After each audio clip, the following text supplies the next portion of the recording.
Ever caught that gut feeling that someone's lying to you? Maybe it was a strange pause, a story that didn't quite line up, or just a hunch you couldn't explain? Turns out you're onto something. Most people tell at least one lie a day, usually to protect someone, dodge a consequence, or bend a situation in their favor. Knowing how to catch a liar, it's a real way of self-defense.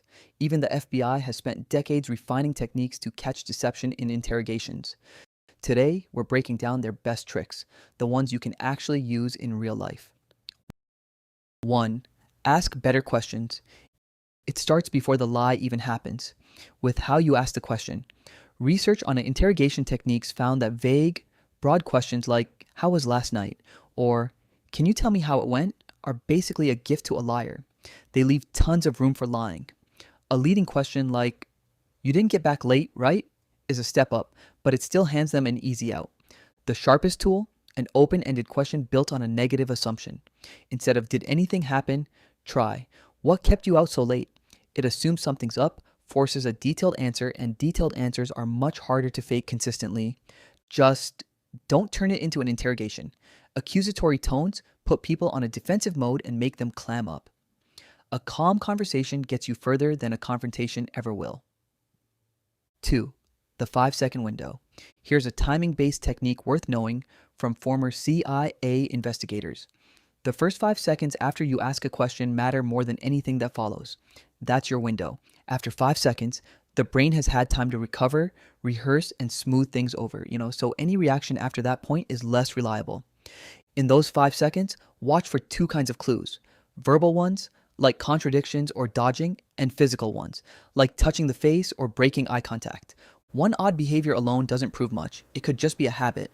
But when two or more show up together in that short window, that's called a cluster, and it's a much stronger signal that something's off. 3. Establish a behavioral baseline.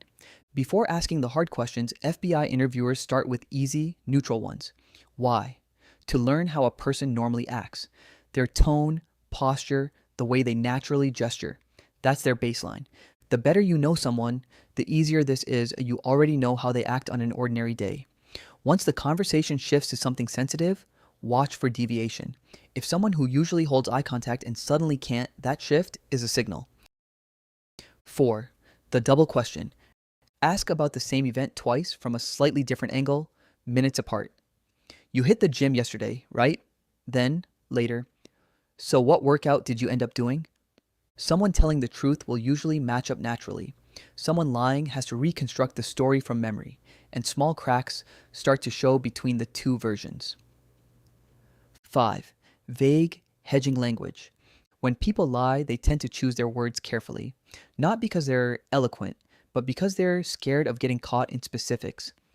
That caution often comes out as, "I think," "maybe," "I guess." These phrases build in an escape hatch, a way to backtrack later if challenged. On their own, they're not proof. Stress or a bad memory can cause the same thing, but if the hedging clusters around the key moments of a story, it's worth a closer look.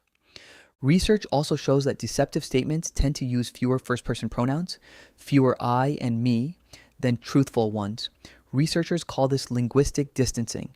It's a subtle, often unconscious way of putting psychological space between yourself and a story you don't want to fully own. 6. The sudden subject change. Watch for abrupt topic changes. When someone steers a conversation away right after a specific question, bringing up something totally unrelated, deflecting with humor, or turning the question back on you, it's often because that question hit a nerve. They'd rather talk about almost anything else than sit with the discomfort of that particular subject. 7. Interrupt and redirect. Lying is mentally expensive. You're inventing details, tracking what you've already said, and avoiding contradictions, all at once. So if you interrupt with an unexpected question, like, "Wait, what were you doing right before that?" you force the brain to drop everything and reroute. Watch how they handle it. Confusion or a restart that doesn't quite match the original story are strong signs something's not real. Time it for the middle of their story, right when their focus is locked in. Then just say, "Sorry, go ahead. Where were you?" and watch closely.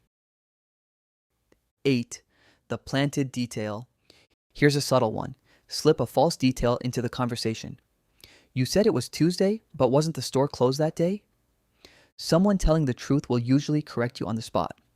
Someone lying is more likely to just go along with it, afraid that pushing back might make their whole story look shakier than it already is.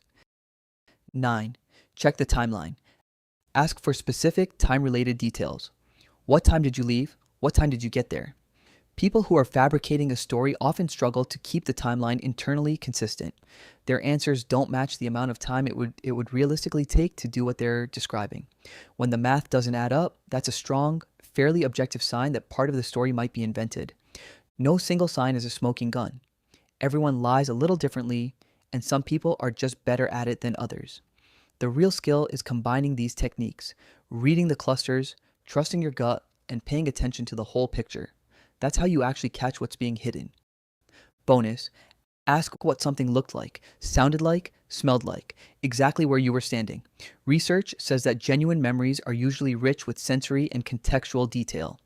Invented memories, by contrast, tend to be built more around logical structure than sensory texture, because the person is constructing a plausible narrative rather than recalling a lived moment. In everyday terms, a true story often comes with small, seemingly irrelevant details volunteered without being asked. A fabricated one tends to stay generic unless pushed. Conclusion: watch out for hedging, distancing language, and sudden topic changes. Interrupt to raise the cognitive load. Plant a false detail. Check the timeline. Listen for sensory richness.